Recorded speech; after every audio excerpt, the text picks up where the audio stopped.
ರಕ್ಷಿತ, ಈಗ ಮತ್ತೊಂದು ವಿಷಯ, ಈಗ ಇಷ್ಟು ದೊಡ್ಡ ವೇದಿಕೆ ಸಿಕ್ಕಿದೆ, ಮತ್ತು ಇನ್ನೊಂದು ಹಿಸ್ಟ್ರಿ ನೀವು ಕ್ರಿಯೇಟ್ ಮಾಡಿರೋದೇನಪ್ಪ ಅಂದರೆ ಸೀಸನ್ 3 ಶ್ರುತಿ ಅವ್ರು ಗೆಲ್ತಾರೆ, ನಮ್ಮ ಹಿರಿಯ ನಟಿ. ಅವರಾದ್ಮೇಲೆ ಬಿಗ್ ಬಾಸ್ನಲ್ಲಿ ರನ್ನರ್ ಅಪ್ ಅಲ್ಲಿ ಮಹಿಳಾ ಸ್ಪರ್ಧಿ ಇರೋದು ನೀವೇ. ಅದೊಂದು ರೆಕಾರ್ಡ್. ಅದು ಎಷ್ಟು ಖುಷಿ ಕೊಡ್ತಾ ಇದೆ ಅಂತ? ತುಂಬ ಖುಷಿ ಆಗ್ತಾ ಉಂಟು. ಓಕೆ,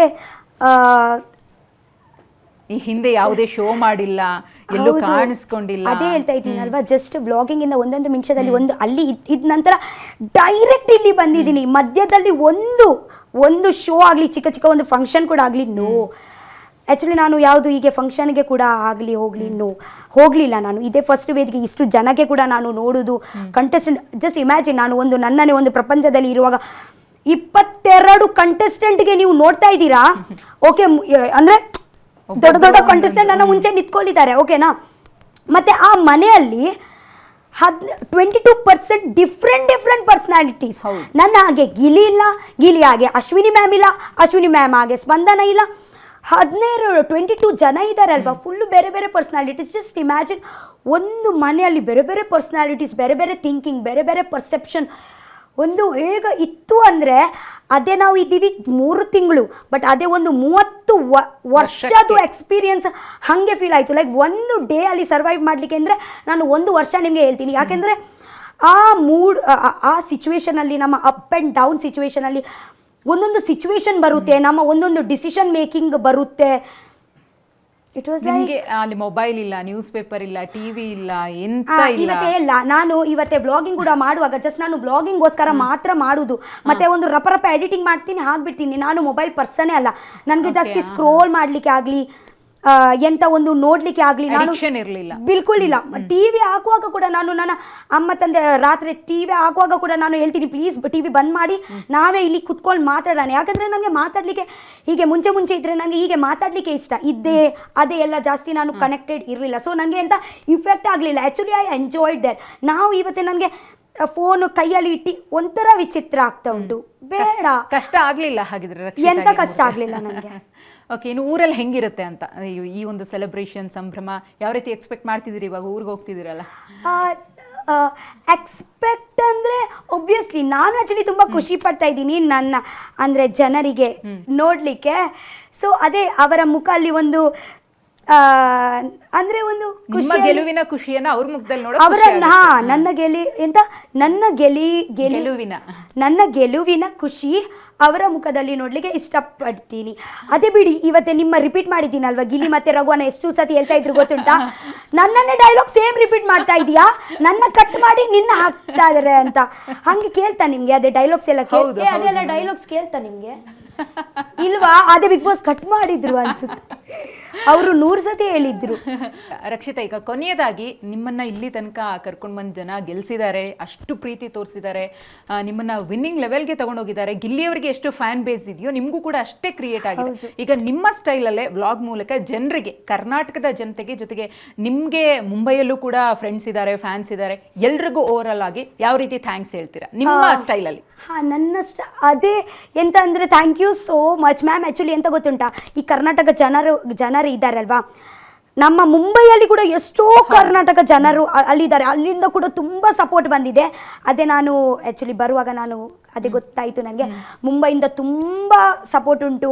ಹೊರಗೆ ದೇಶದಿಂದ ಕೂಡ ಹೇಳ್ತಾ ಇದ್ರು, ಅವರು ಬಿಗ್ ಬಾಸ್ ನೋಡ್ತಾ ಇದ್ದಾರೆ ಅಂದರೆ ಅಲ್ಲಿ, ಮತ್ತೆ ಫುಲ್ ಕರ್ನಾಟಕದಲ್ಲಿ ನಿಮ್ಗೋಸ್ಕರನೇ ನೋಡೋಕೆ ಬಿಗ್ ಬಾಸ್ ಆನ್ ಮಾಡ್ತಾ ಇದ್ರು, ಅಷ್ಟು ಲೆವೆಲ್ಗೆ ಫ್ಯಾನ್ಸ್ ಕ್ರೇಜ್ ಇತ್ತು ತಮಗೆ. ಹೌದು, ಇತ್ತು.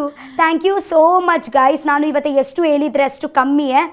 ಓಕೆ, ನಾನು ಸಾಯುವ ತನಕ ನೀವು ಇಲ್ಲಿ ನಿಲ್ಸಿದ್ದೀರಲ್ವಾ, ಥ್ಯಾಂಕ್ ಯು ಸೋ ಮಚ್. ಹಾಗೆಯೇ ಬಿಗ್ ಬಾಸ್ ಆ್ಯಂಡ್ ಒಂದು second, thank you so much Colors Kannada. ವೇದಿಕೆ ಕೊಟ್ಟಲೇ ಇಲ್ಲ ಅಂದರೆ ನೀನು ಇಲ್ಲಿ ಇರ್ಲಿಕ್ಕೆ ಸಾಧ್ಯ ಉಂಟಾ? ಮಾತಾಡ್ಲಿಕ್ಕೆ ಉಂಟಾ? ಇಲ್ಲ ಅಲ್ಲ. ಇನ್ನು ಸುದೀಪ್ ಸರ್ ಬಗ್ಗೆ ಏನು ಹೇಳ್ತೀರಿ ಕೊನೆಯದಾಗಿ? ಸುದೀಪ್ ಸರ್ಗೆ ಥ್ಯಾಂಕ್ ಯು ಸೋ ಮಚ್ ಹೇಳಿದ್ದೀನಿ. ಥ್ಯಾಂಕ್ ಯು ಸೋ ಮಚ್ ಹೇಳಲಿಕ್ಕೆ ಇಷ್ಟಪಡ್ತೀನಿ. ಯಾಕೆಂದರೆ ಅವರಿಗೆ ಕೂಡ ಅಷ್ಟೇ, ನಾನು ಎಷ್ಟು ಹೇಳಿದರೆ ಕಮ್ಮಿಯೇ. ಪದಗಳಿಲ್ಲ. ಹೌದು, ಪದ ಇಲ್ಲ, ವರ್ಡ್ಸ್ ಇಲ್ಲ, ಅದೆಲ್ಲ ಫೀಲಿಂಗ್ಸು, ವರ್ಡ್ಸಲ್ಲಿ ಬರಲ್ಲ. ಹಾಗೆಯೇ ಕೊನೆಯದಾಗಿ, ಇನ್ನು ನಿಮ್ಮ ವ್ಯಕ್ತಿತ್ವ ಹೊರಗೆ ಬರುವುದಕ್ಕೆ, ಜನರಿಗೆ ನೀವು ಇಷ್ಟ ಆಗೋದಕ್ಕೆ ಆ ಒಳಗಡೆ ಇದ್ದಂತಹ ಸ್ಪರ್ಧಿಗಳು ಕೂಡ ಕಾರಣ. ಒಬ್ಬೊಬ್ರದ್ದು ಒಂದೊಂದು ರೀತಿ ಕಾಂಟ್ರಿಬ್ಯೂಷನ್. ಅಬ್ಸಲ್ಯೂಟ್ಲಿ ಇವರು ಇದ್ದಾರಲ್ವಾ, ಸುದೀಪ್ ಸರಿ ಅಂತ ಹೇಳ್ತಾರೆ ಗೊತ್ತುಂಟಾ, ಒಂದು ವ್ಯಕ್ತಿತ್ವ ಆಚೆ ಬರಲಿಕ್ಕೆ ಮತ್ತೊಂದು ವ್ಯಕ್ತಿತ್ವ ಬೇಕೇ ಬೇಕು ಅಲ್ವಾ. ಇವತ್ತೇ ಅವರ ವ್ಯಕ್ತಿತ್ವ ನನ್ನ ಮುಂಚೆ ಇರಲಿಲ್ಲ ಅಂದರೆ ನನ್ನ ವ್ಯಕ್ತಿತ್ವದ ಪರೀಕ್ಷೆ ಎಕ್ಸಾಮ್ ಹೇಗೆ ನಾನು ಕೊಡ್ತಾ ಇದ್ರು ಇಲ್ಲ.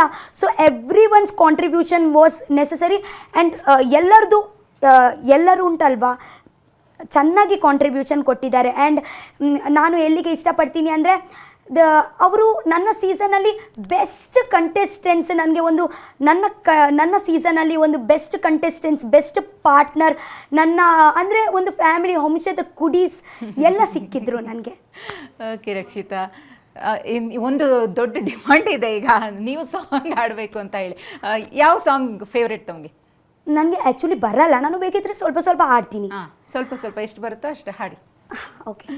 ಪ್ರೇಮ ಚಂದ್ರಮ ಕೈಗೆ ಸಿಗುವುದೇ ಹೇಳೆ ತಂಗಾಲಿ, ನೀ ಹೇಳೆ ತಂಗಾಲಿ, ಮನಸಾರೆ ಮೆಚ್ಚಿಕೊಡುವೆ, ಹೃದಯಾನೆ ಮೆಚ್ಚಿಕೊಡುವೆ, ಈ ಭೂಮಿ ಇರುವರೆಗೂ ನಾವು ಪ್ರೇಮಿ ಆಗಿರುವೆ.